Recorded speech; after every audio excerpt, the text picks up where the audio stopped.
Tchotchkes. It's I'm so discombobulated this morning. Hold on. Okay. My husband just got up, so he's standing in the doorway, like watch me like, wait, it's Saturday, what day is it? I don't even know. I don't there, there he is. Good morning, honey. Morning. You want to be on Erin's Tchotchkes? No. No. So, yay for Jerry not wanting to be on Erin's Tchotchkes. It is 4th of July. Ironically, or not ironically, I don't know, I just don't have a lot of red, white, and blue. I actually don't have a lot of red. I have enough blue. So I brought my mug, my best friend mug, because it's red, white, and blue. And then I didn't have a guest today because it's 4th of July and I want people to enjoy the holiday and do all the things. And then I was wondering, what does one talk about on the 4th of July? And so I thought, well, I could have a flag as my tchotchke, but a flag is not a tchotchke because it has a purpose. And technically, a tchotchke does not have a purpose. So that's not so much fun. And I thought, well, I could do fun with flags. And then I didn't want Big Bang Theory to come knocking at my door because the famous Erin's Tchotchkes show would be seen worldwide. And they'd say, hey, been there, done that. So I didn't do that. And then I actually spent some time on the Fun with Flags thing, but it's such a kind of funky 4th of July. And there aren't fireworks shows, and there's entire groups of people that don't feel free right now. And so I just felt kind of funky about it. And then I realized the thing that July is most important to me about, sentence didn't make sense, is Jerry, the guy lingering in the doorway, watching, not watching, doesn't want to be on the show. I hear him making coffee, all the things. So July is the month Jerry had his liver transplant 4 years ago. And so it's typically the month that I talk about organ donation. And I thought, you know what? There is nothing more liberating and being able to be free than being able to make choices about your own body. And the ability to become an organ donor is a miracle. It gives the donor a chance to save lives, which is not something people get to do often. Some people might think it make them feel like it gives them a chance to live on, but that feeling of saving someone else's life, I think it's huge. So I'm going to talk about that. I wanted to back up a minute because I haven't talked about my May and June givebacks, which were to Feeding America, and so I wanted to give you updates on those. For May and June combined, we had a total lemongrass sales of $335.50 through me. And so as promised, 10% is going to be donated directly to Feeding America. I will be making that donation today. And then I will give you some more detail as we go on, but July is the donation from me, the give back from me is going to be to Donate Life America. And I'm gonna have to just have guests all the time because apparently now when I do Erin's Tchotchkes, I just cry. Erin's crying tchotchkes. So my tchotchke for today, and I love it the way these things just come together in my life. So my tchotchke for today is this little red heart. And my favorite stories in life are my Jerry stories, if you haven't noticed already. But this little heart every time Jerry and I would travel, and we used to travel a lot, we'd get on the plane, and they used to have those, you know, the Sky Mall magazines and things like that. And there was always the advertisement or the picture for this little red heart, little Baccarat crystal heart. It was very fancy. And Jerry would say, hey, by the way, where is your heart? And I go, Jerry, you've never given me a heart. No, no, no, I did. No, no, Jerry, that was another girlfriend or another wife or another, because he said other of all of the above. So it became a joke, like, because he would forget. We'd get on, go to the next big trip. Hey, Erin, where's that heart I gave you? You didn't give me a heart. And finally, and sadly, now he's outside, so I can't ask him. I'm not sure what trip he finally bought the heart for me, but he did finally buy me the heart. So now when he says it, I can show it to him, and and I have my heart. So hearts are one of the things that can be transplanted. You can donate a heart. So now, instead of fun with flags, so I don't have some kind of weird copyright infringement, we're going to talk about fun with organ donation. Yay! Fun with organ donation. So first, we're going to go through some of the things that people say when they think they can't donate an organ. Number one, all ages and all medical histories can donate.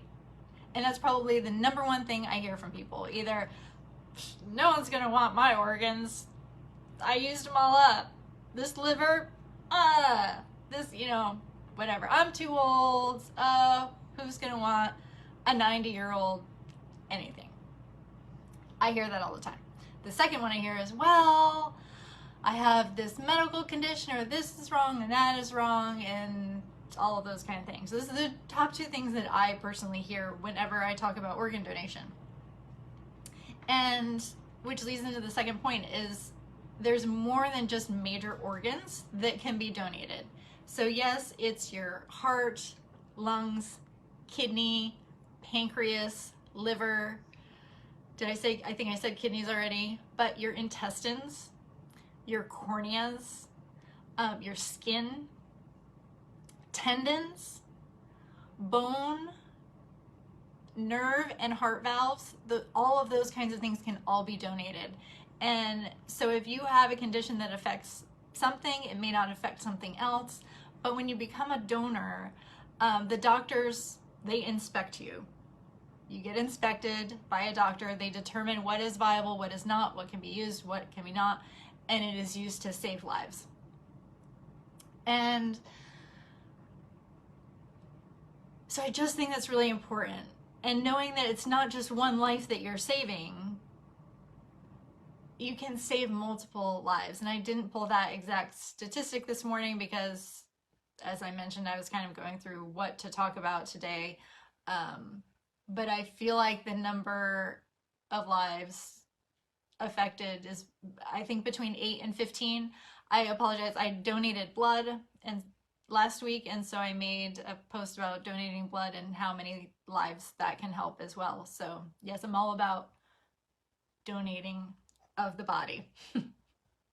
The third thing that comes up sometimes, and not a lot, but is religion. And if you're concerned about this, please speak with your house of worship, but most religions generally accept organ transplantation. And which I think kind of, they all, everything in life, it all connects. But you can have an open casket as well. So if you're, and I hear that from people too, that I don't want to be cut up. I don't want my loved one to be cut up. I want to have an open casket. I want to be able to honor them. And that's all possible when you become an organ donor. It's not a butchering fest. It's, you know, it's surgical, it's precise, and And so those things are possible. Another fun fact, fun fact of organ donation is that your life is always the priority. So if you're an organ donor and you go to the hospital and you were in an accident, you were sick, the first thing they do is try to save your life. They don't ask if you're a donor first and be like, okay, well, let's just let this one go. That does not happen. The first priority is to save your life. And I think that's really, really important, and that people need to feel comfortable in that. The patient information, so if you do become a donor, your information remains private unless you decide otherwise. But as rule of thumb, it's private. In our case, Jerry's donor, we knew a little bit about her. We do know it was a female. We do know it was a young female. Her death was untimely. Every year we honor her. We send a note to the donor family, and there are we don't know her name, we don't know her family's name, but there are channels that you can send a note through a third party. It goes through our transplant center, and then they communicate it to the donor family. And so we think that's really important. I know some donor families who have never heard from the recipient families, and I do know it makes them sad. So if you are on the receiving end, no matter how long it's been, I feel like that family would appreciate hearing from you. Just to know that they made a choice that mattered, that that you're okay, that you received an organ and you're okay, or your family member's okay. I just think that communication is really important. There are more leaps and bounds in technology and living donation. I think we hear about it more in kidney donation. If you haven't seen Steel Magnolias, perhaps you need to do that this weekend, but that's about kidney transplantation. And it's also possible with liver donation. Those are the two most common, because with the liver actually regenerates itself, and so you can cut a part of, excuse me, of somebody's liver and transplant it into another person, and the liver will grow. It will regenerate itself and grow to a full size that will fit its new home. So those are possible. It's a little more complicated, but there are possibilities for living donor transplantation. So statistic time, because everybody wants to know about statistics. So in 2019, thankfully, the number of donors increased 8.7%, and that's almost 40,000 transplants. So that's a lot. So the number of people that are committing to donation is increasing, which it's just so important. So far this year in 2020, there have been 6,870 donors, which has resulted in 15,002 transplants. So like I mentioned earlier, if you're a donor, more than one organ, tissue, etc. can be donated. And so those 6,800 donors have helped save 15,000 lives. At this moment, they keep, UNOS is the governing board for transplants in the United States, and at this moment, there are 69,060 people on a wait list waiting for an organ in the United States. 69,000 people. And in 2018, more than 6,200 people died waiting for a transplant. So save a life, become an organ donor. Save many lives, become a donor. For me, I don't know, it's just always something. Once I was allowed to put the pink dot on my driver's license, I've been doing it. I've been donating blood since it was first introduced to me as a concept in high school. My mind has always worked that way, so it wasn't something new. When Jerry was presented with his condition, he had, for those of you who don't know, he had liver cancer and required a transplant. He was on the wait list for 8 years waiting for an organ. It's a very interesting story. It's a very interesting journey. I learned a ton of stuff. They're not given out willy-nilly. There is a wait list. There are regions. When you get on the list, it's written down to the second. And then things get sorted based on your blood type, your tissue type. Things have to match. You can't just say, oh, here's an organ. In Jerry's case, the liver he received was really strong, and it tried taking over his body. So there are interesting complications with his transplant, which happens as well. But his story is a happy story because even though he waited so long, he was able to receive a new organ. He lives a normal life. COVID's been kind of stinky because he is immunosuppressed. And so we've been staying close to home. And yeah, I could go on and on about his story, but today it's all about donation. July is all about donation. 10% of all of my lemongrass sales this month are going to go to Donate Life America. If you go to Donate Life Florida, you can sign up to be an organ donor there.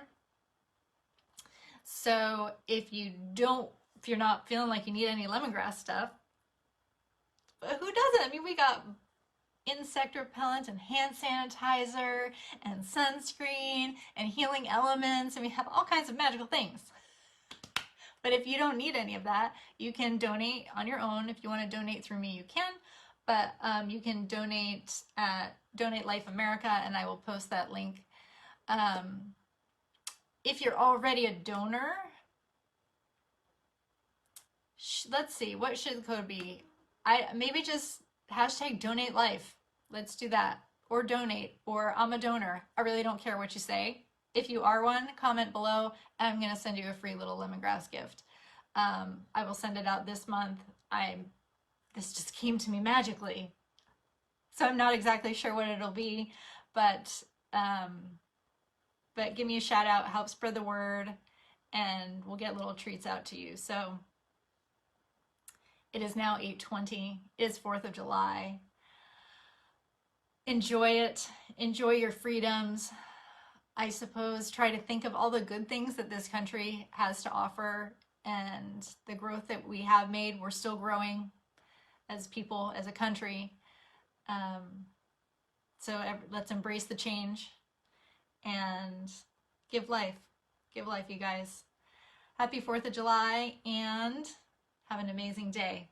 I will talk to you all next week. Next week, Liz Hall is going to be my guest. Liz Hall is a rock star. She is the owner of the V Trainer. She is my sister from another mister. Yeah, she's amazing. And I expect lots of laughs next week because she's tons of fun. So 8 o'clock a.m., Erin's Tchotchkes right here with Liz Hall. Have an amazing day.